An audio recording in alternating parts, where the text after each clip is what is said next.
what better way to celebrate than to just look back and reflect on what God has done in the last 4 years. And so throughout this month, as Mike has mentioned, we'll be hearing stories and testimonies of God's faithfulness.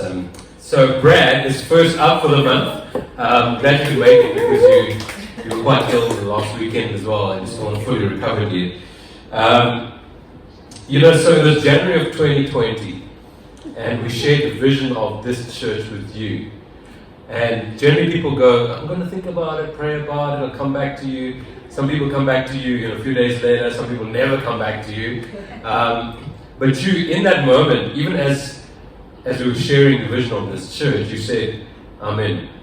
You said, include me. So I wonder what made you say that. Even 4 years ago, what made you say, yes, I'm into this thing? Thanks, Matt.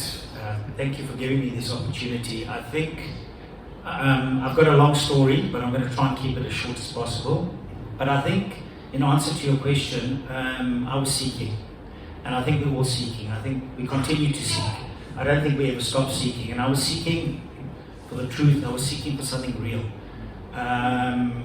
Given a little bit of my background, if I may, Matt, tell you where I come from and where I got to, is obviously, most of you know, I grew up as a Jewish follower. I was born Jewish, and for 40 odd years of my life, I only knew the Jewish way.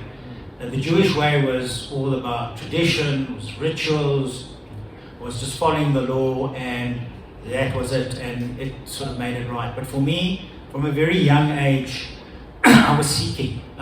Even when I used to go to synagogues in the early days, particularly over the holiday periods, most of you know the Day of Atonement, which is the day of the fast. I used to go into a synagogue and I just felt there was emptiness.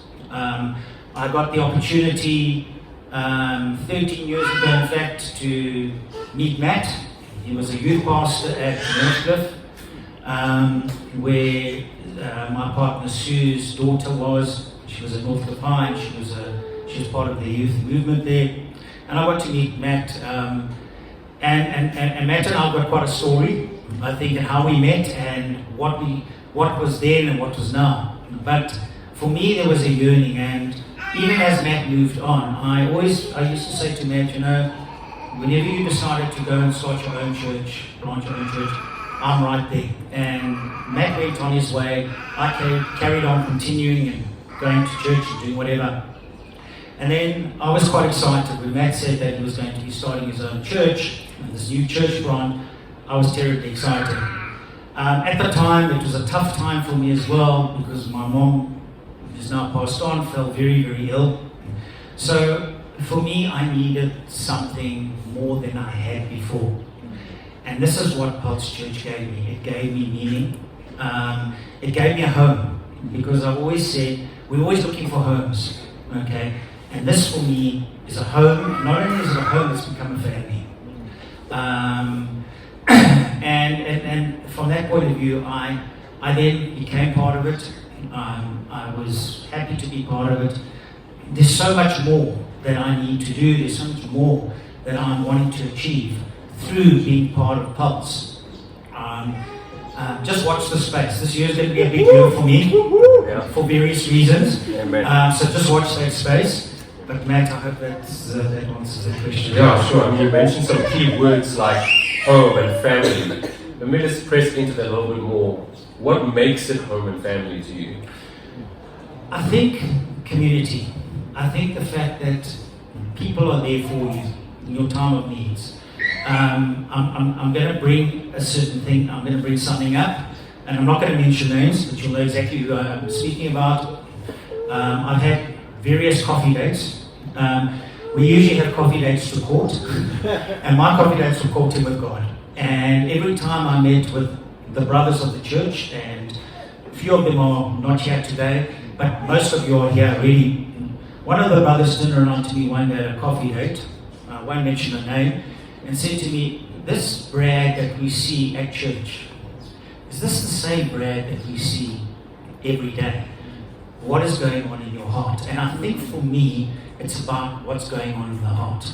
Okay, for me, becoming a Christian meant two things. Okay, it meant truth and fact. Okay, we all know Jesus was born of the Virgin Mary, and we also know that he died and he was risen. Now, for me, growing up, I never knew that. Okay, it was all about tradition and rituals, and that made it truthful for me. And for me, it's about measuring and seeing where my heart is all the time. And I'm going to say to you at this point, it hasn't been an easy journey. It's not an easy journey. In fact, I've experienced major difficulties along the way, as so many can testify to. The Christian life is not an easy life. And I think as a Christian, we need to understand that and know that it's not going to be easy. In fact, it's getting more and more difficult. But for me to have a home, to me to have a church that I can come to people. I mean, I've had the privilege of being surrounded, being invited for meals, being just treasured and treated in lonely times, you know.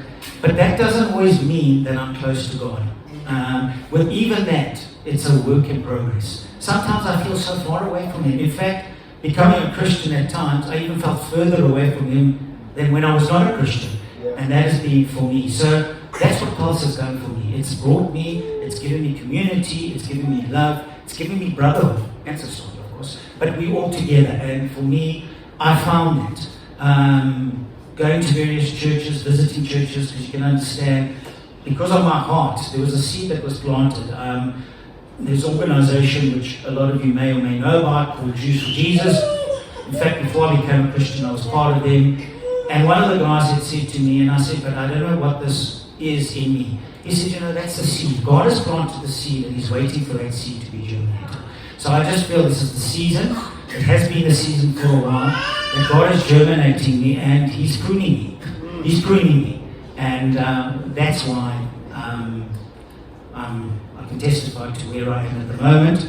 But I think enough has been said at this stage, Matt. Yeah, sure. I think I'll ask one more question. I love the fact that you define home and family as community, love, and brotherhood and sisterhood, you know.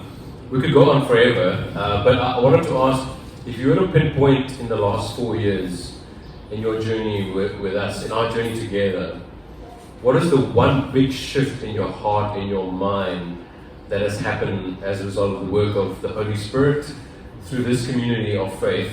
What is the one big shift for you, would you say, has really been a defining moment in your journey of faith? Well, that's a big one. I think we could spend sort of the whole day talking about that. But the big shift has been in my heart is accountability, okay, and responsibility. We, as a Christian, I am accountable and I'm responsible for my actions consciously, and I need to be conscious about those actions. And I need to anchor myself in God and what God is showing me. His love for me and the relationship that God wants to have with me. Because God is wanting that relationship with all of us, we know, because He loves us.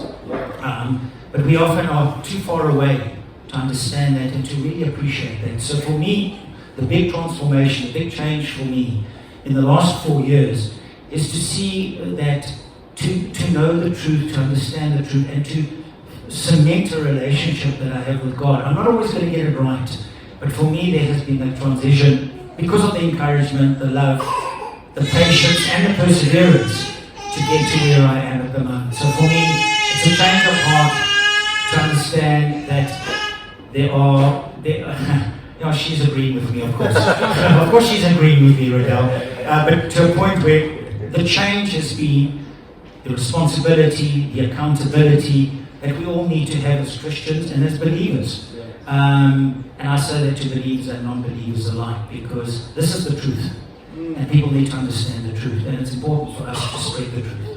So for me, that's been the big change. I love how your thoughts have been shaped and formed by your journey, and you're using really profound terms that you would not necessarily associate with the church or with Christianity, but accountability and responsibility, right? Being accountable for your life and being responsible for your life, and not acting like you're a victim, but rather, despite the brokenness, despite the pain, despite the hurt of the past, taking ownership of your life and moving forward with certain choices that you have to make. So I just wanted to say, Brad, that it's been a privilege to walk alongside you. You're a brother first, before anything else. And we've had quite a journey.